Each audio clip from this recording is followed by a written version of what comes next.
So, as you might have heard, there is a new card game coming out that I'm very excited about. This is Time Rift, which I have been spreading the word of for a little while now. Time Rift is a quick, simple to learn but hard to master card game that uses real, historical figures, items, and concepts as you and your opponent battle each other to see who has the stronger champion and loadout. You only need 5 cards to play, and each match takes about 5 minutes to play. Additionally, each pack of the game will contain enough cards for a full 2-player experience, with extra cards to help mix and match as well. As the developers have said, it's basically Super Smash Bros. Meets world history.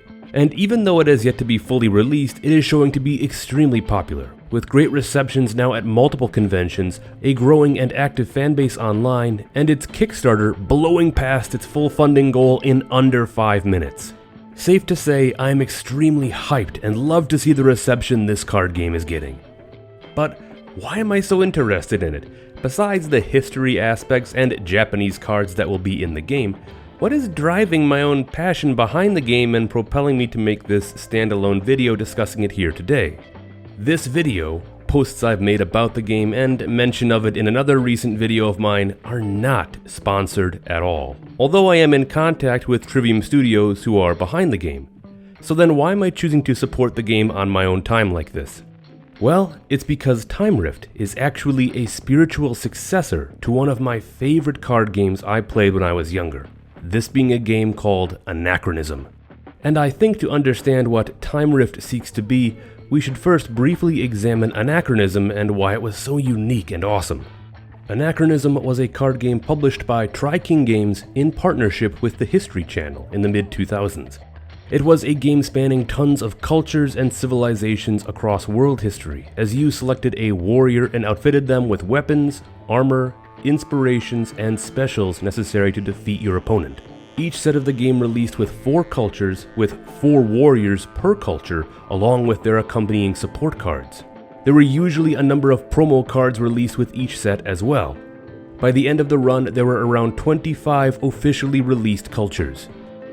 Additionally, I cannot stress enough how Anachronism cards were also extremely beautiful. Each card had a holographic finish which accentuated the absolutely gorgeous hand-painted art each card had. This is another reason to be hyped about Time Rift, because Trivium Studios is committed to keeping with the tradition of amazing art from real talented artists. More on that later. Now, as you can see, I got pretty into collecting Anachronism cards over the years, and have completed in their entirety a number of sets, and specifically cultures as well. For example, I made it a mission to hunt down and own every single Japanese card released for the game. This is of course one of the many reasons I'm excited for Time Rift, because Time Rift will also be coming with tons of awesome Japanese cards to use. However, it is important to understand that this new game, Time Rift, is not the same game as Anachronism, despite the fact that Time Rift is coming from the same original mind that created Anachronism. The best way to think about it is that Time Rift is Anachronism's spiritual successor. Time Rift will have tons of fun new features that make it an entirely fresh and exciting experience, as you now use your champion and loadout cards to defeat your opponent. It's a game that will have you building countless battle decks that create powerful combinations, which mix unique figures, items, and concepts from across world history. What's more to love than that? So let's go over a bit now regarding the rules of Time Rift. How is the game going to play? Now, I won't go over every single detail, but give you a general idea. The game is played over a series of rounds on top of a 4x4 grid. You can either make the grids yourself like I have done, or buy a playmat. The grid acts as an arena for you and your opponent or opponents, as both of you maneuver to get within each other's own attack grid. Champions each have their own basic attack grid, while their weapon will also have an attack grid as well. These grids show where the champion can attack. If there is no number and the square is blank, you cannot attack in that direction and will have to move your champion in order to position yourself where you can attack. The match begins after both you and your opponent place your champions in your starting side of the arena. Starting placement order is determined by your champion's own initiative, the big number in the top left corner. Champion's initiative also determines who wins ties throughout the game between you and your opponent. The player whose champion has a lower initiative places their champion first in their starting row, while the player with the higher initiative places second and can place their champion within their first 2 rows. Once both champions have been placed, the first loadout card is flipped. How you want to arrange your loadout cards is up to you, and this is where plenty of strategy comes in, making sure you have your cards arranged perfectly so that your plan comes into fruition. Generally, you will have 1 weapon, 1 armor, 1 inspiration, and 1 special, although sometimes there will be effects which will allow you to have more than 1 card of a certain type. There are tons of extra detail regarding cards that unfortunately would just take too long to cover here, such things as reveal effects, elements, cultural differences, and time rift specific mechanics. But what you need to look for when the card is flipped is its initiative value. Just like the one on your champion, this determines who will go first for this round. A typical round consists of both players taking their actions to move, rotate, attack, and use any actions specified on their cards. Sometimes you will see a coin icon located on top of the card. This shows how many actions are required to use this card. When a weapon or other card effect is used, it is considered depleted for that turn. The card itself gets rotated to indicate it has been used. At the start of the next round, the card will be rotated back to normal so that it can be used again unless stated otherwise. This is called recharging. Now, most champions only have 4 agility, indicated by the lightning bolt, meaning 4 actions they can take on their turn. However, certain champions might have more or less base agility, while you might be able to also gain agility through certain card effects. At the start of your turn, you might need to either move or rotate your champion so that your opponent is within your attack grids. When an opponent is in either your basic or your weapon attack grid, you can make an attack against that opponent. You can make as many base attacks as possible with your actions, yet you may only use your weapon to attack once, unless a card effect allows for more. When an attack is announced, the defender first rolls 2 6-sided dice, then adds any defense bonuses they have as well as their base defense modifier if they have one. This is indicated by the shield on their card. Once the number for the defender is added up, the attacker then rolls 2 6-sided dice for their attack and adds any bonus to the roll including those in their attack grid.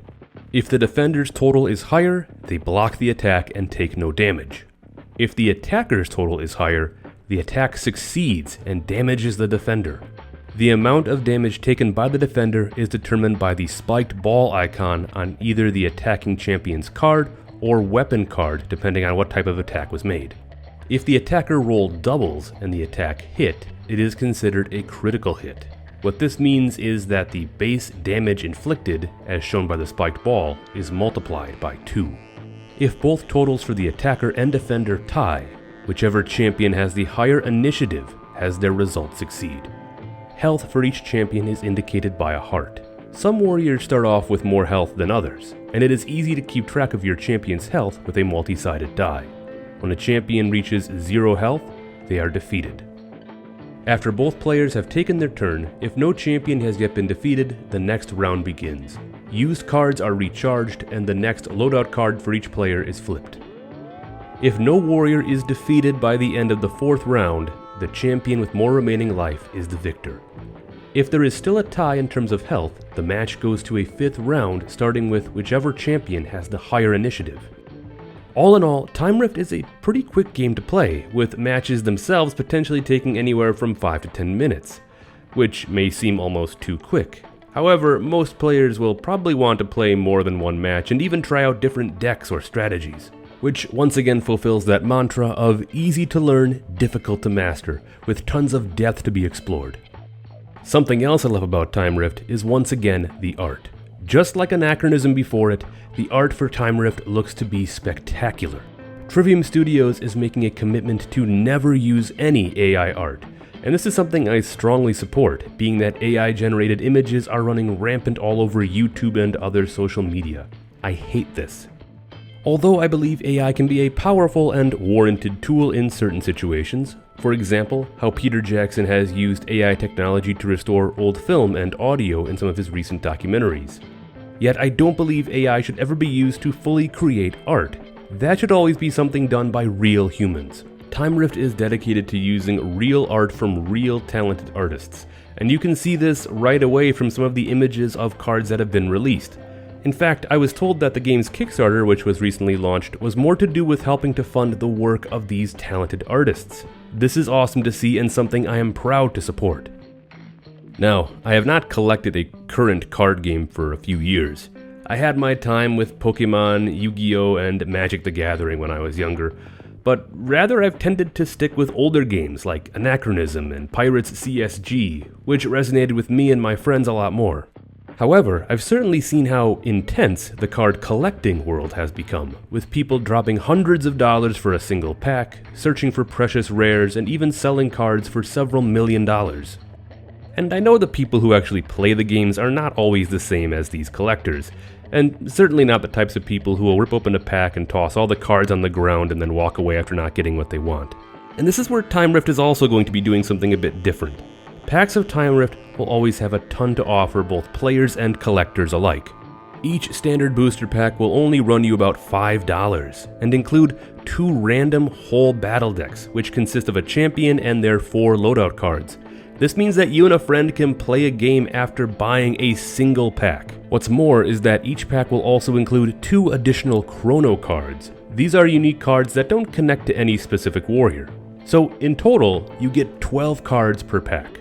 Some cards will of course be rarer than others as well, with some being holographic and some even having alternative art, so there is still a lot of awesome cards to chase after and collect.